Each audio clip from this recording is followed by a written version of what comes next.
at the bus station waiting to board our bus taking us up to Monteverde. It's a little bit of a confusion if we are in the right line. There's quite a few lines or lanes. We were just hoping. We're on our way to Monteverde and we've done a small pit stop at this place. As you can see, a small area to get food, drinks, etc. Toilet stop. But, little bit of bad news, we should be there in 1 hour. But the traffic jam is as long as the eye can see, basically. So, God knows what time we're going to get there tonight. So we can only hope for the best on that one. It's going to be a long day, I think. Very long day. But that's life. This is our this is our hotel where we're staying in Monteverde in Costa Rica. I've just got up and I'll give you the quick view. It's still early, kind of 7 in the morning.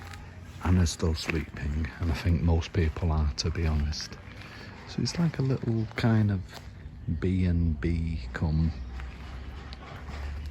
little motel kind of thing, and it's pretty cool, I've got to say. I really like it.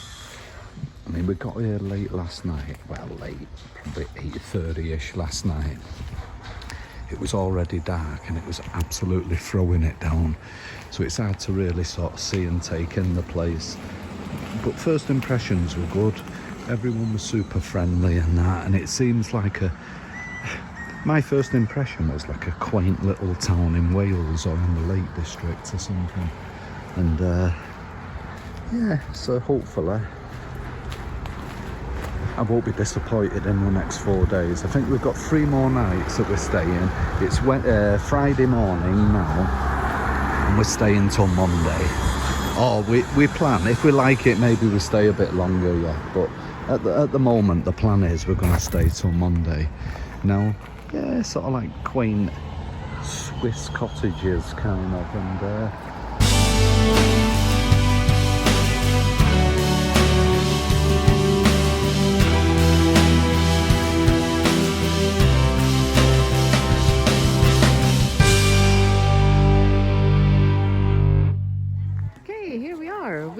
at the Cloud Forest Reserve in Costa Rica, up in Monteverde, far up in the mountains.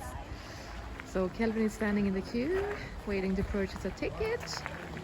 We're a little bit lucky with the weather. When we came here last night, it was pouring down. It does look like there will be some rain later this afternoon, but right now there's no rain. It's actually quite perfect temperature. It's a little bit sunny, a little bit cloudy, probably around 20-21 degrees. So it's gonna be great for some trekking. Yeah, we're very excited. The Monteverde Cloud Forest. Only 1% of all the forests in the whole world is so-called cloud forest. So we are at a very rare forest right now. we're just starting the trail at the cloud forest in Monteverde, Costa Rica. So we'll see how we go here. Hopefully we'll see some pretty cool animals and see some quite nice views.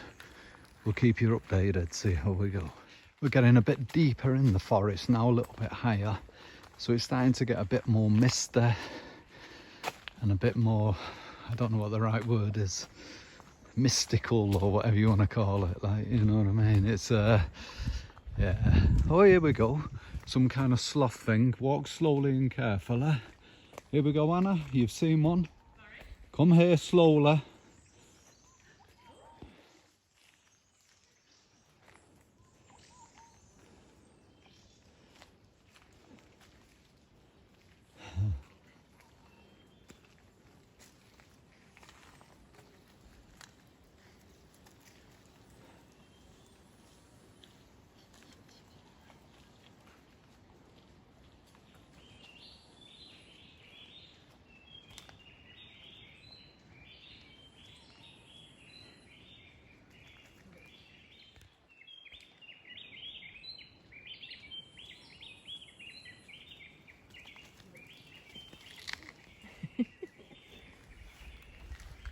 So we are deep in the cloud forest right now.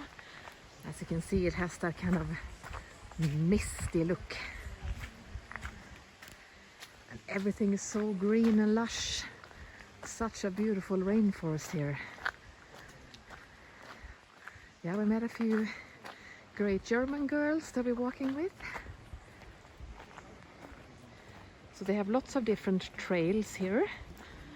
We're currently on the trail called Camino, but then there are different places on the trails where you can like jump onto another one, so to speak. But we're staying on to the Camino, and we're also hoping to go to a bridge and a waterfall.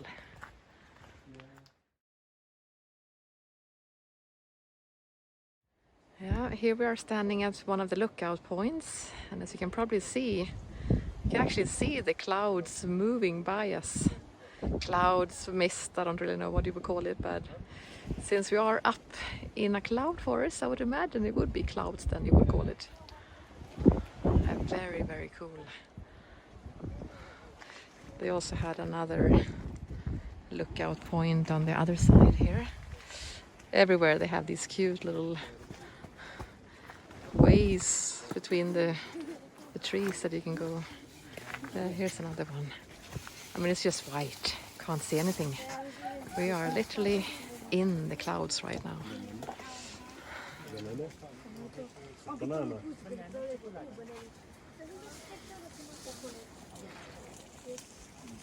Here for 2 days, and we're headed to the beach now on our way home. But it is pretty cool, I've got to say. Oh, it's amazing. Yeah. Are you visiting as well? Yeah. We've kind of started in Mexico, going down through Central America. So we are walking over a hanging bridge here in the cloud forest. Oh god, oh, it feels weird to walk on it. It's like all bouncy. We met some more great people here from America. Yeah, it's great. You meet so many nice people here on the trails.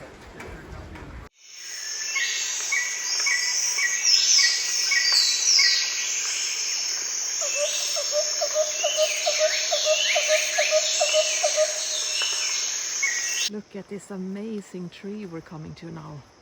I mean, you see Kelvin standing next to it, you can kind of see how big it is. Like, wow. That is just so impressive. I reckon you could actually climb up that. It's all wet now. Yeah. It would be too slippy, but if it was totally dry, you could probably climb up that. That would be a right little excursion.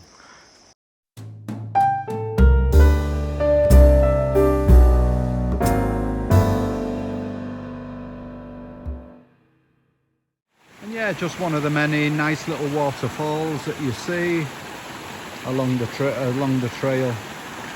Only small but super nice. We're actually going looking for a bigger one now. On one of the farthest routes, apparently it leads you to a waterfall. We're going to go and see if we can find it. So we're coming down to the bottom of this little trail where it joins the next one. And I'm going to check the map, but I think we crossed the bridge and that eventually leads us up to the waterfall. Okay, we're just arriving at the waterfall. It's in full flow.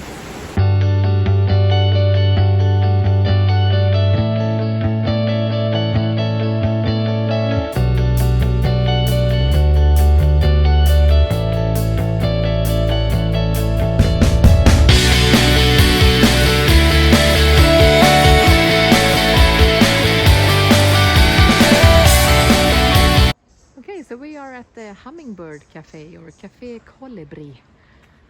So it's a little cafe here just outside the Cloud Forest Preserve, where you can sit and have a coffee, a hot drink or a cold drink. And supposedly you're supposed to be able to see hummingbirds pretty up close.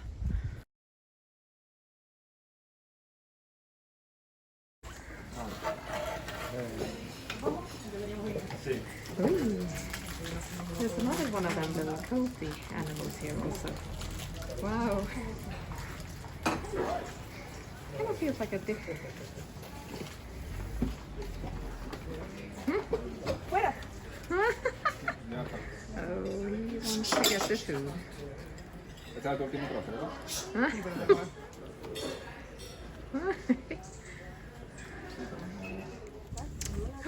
Ooh.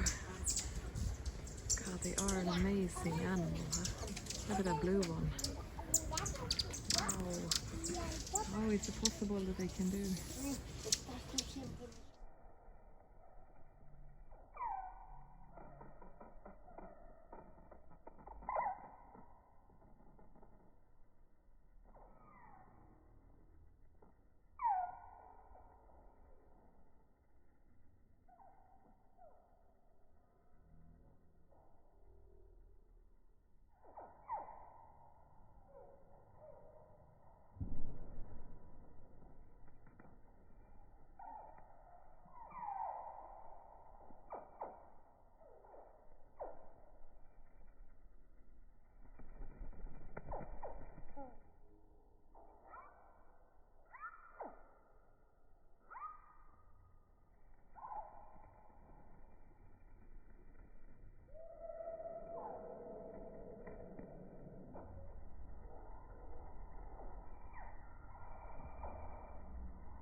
Okay, we have booked to go on a night walk now up in the cloud forest, and we have just purchased our tickets.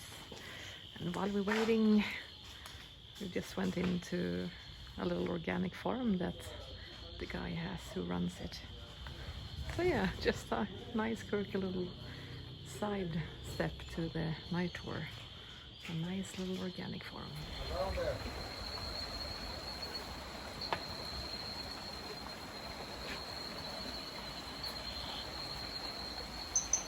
That one, hear that one? Mm-hmm. That's like the green one. I hear around there. One more back. So they are around here. That's listen. They have to come to see.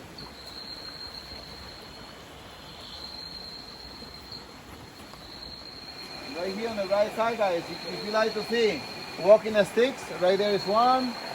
Right there is another one. Look at that one.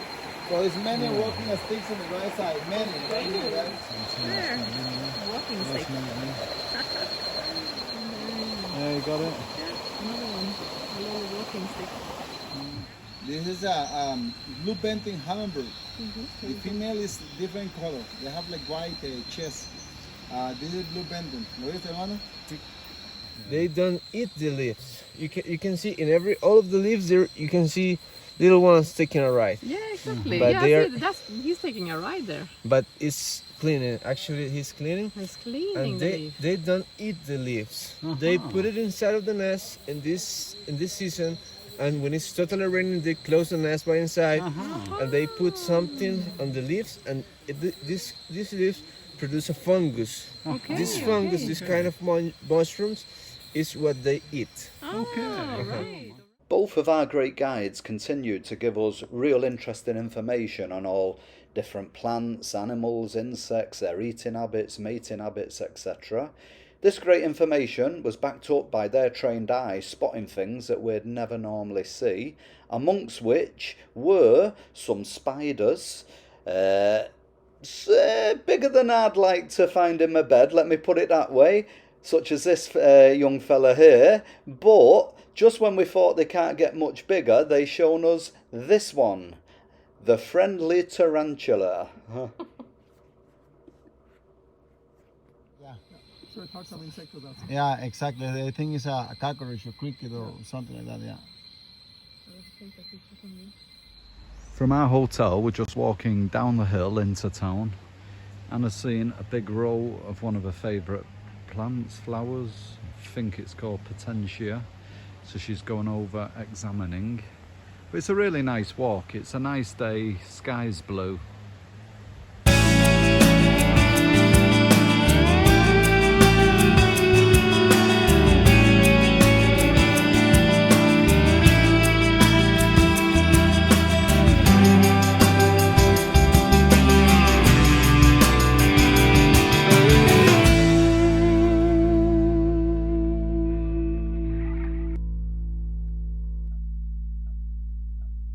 here getting ready for our coffee tour.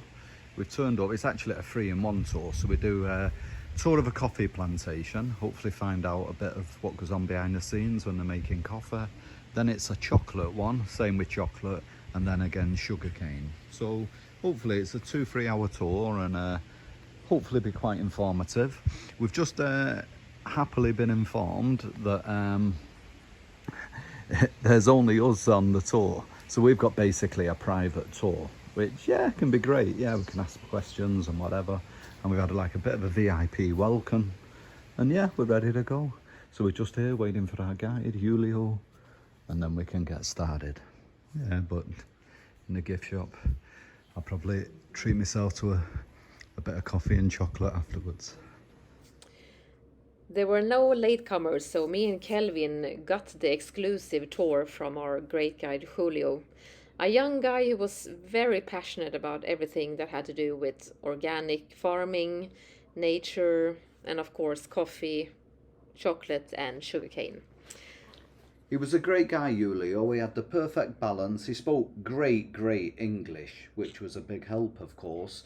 But he really had that knack of making things interesting, giving it a bit of light-heartedness, and really giving you comparisons of compared to other drinks from around the world. He was comparing it to tea drinking in the UK, Europe, etc. And and then he also let us try out different things, so he was really involved in the process. He really was a great guide, Julio, really. He gave us some really great information about both then obviously how you grow and farm coffee, same with chocolate and cacao, and then also the sugarcane. And all through the process, he let us touch and feel the products, the beans, looking at the cocoa beans. We tried out a few of the little machines, that you do. So you actually had a feel of the process, and... We got to even run the little mill to do sugarcane juice. And no, he was a really passionate young man, and we felt very... We was there for basically 3 hours, and it felt like 3 minutes, I mean, before it was like, God, 3 hours of this. But absolutely great. Every minute was enjoyable. He was a great guy, and it was worth every penny. I was skeptical at first, but it was definitely worth every penny. We can definitely, if you are in Monteverde in Costa Rica, we will definitely recommend you to do this 3-in-1 tour with the Don Juan company. Great people, organic farms, absolutely lovely. Worth every penny and worth every minute of your time. We just finished our little coffee tour. Now, I'll be honest with you, I was a little bit skeptical at first when I heard the price, but it was absolutely worth it. It was great. Unfortunately, we wasn't allowed to film inside, but we got quite a lot of pictures that I hope you enjoyed. And here we're just finishing off with a complimentary coffee that you get afterwards. And it's amazing that things taste so much different, or you appreciate the taste, shall we say, when you know of all the hard work and the history behind what's actually been done. But we're sat in a perfect, beautiful little garden area here, drinking our coffee, and the absolute perfect end to a great morning. To a great few days in Monteverde. I've got 100%. I mean, has definitely been one of the top experiences so far. We spent money here, but it's totally worth it, man. It's totally worth it. I mean, this place, eco-friendly, organic. You can tell that everyone working on these farms are very passionate. They're all really proud of what they've done for their environment, proud of the history and how they work everything sustainably and that. And absolutely. They're doing a great thing here. Long may it continue. Coming back to our hotel room after the coffee tour, and a massive moth or butterfly is sitting on our door. It's very big. You're okay, mate. You can sit there. Wow. Mi casa su. Mi casa.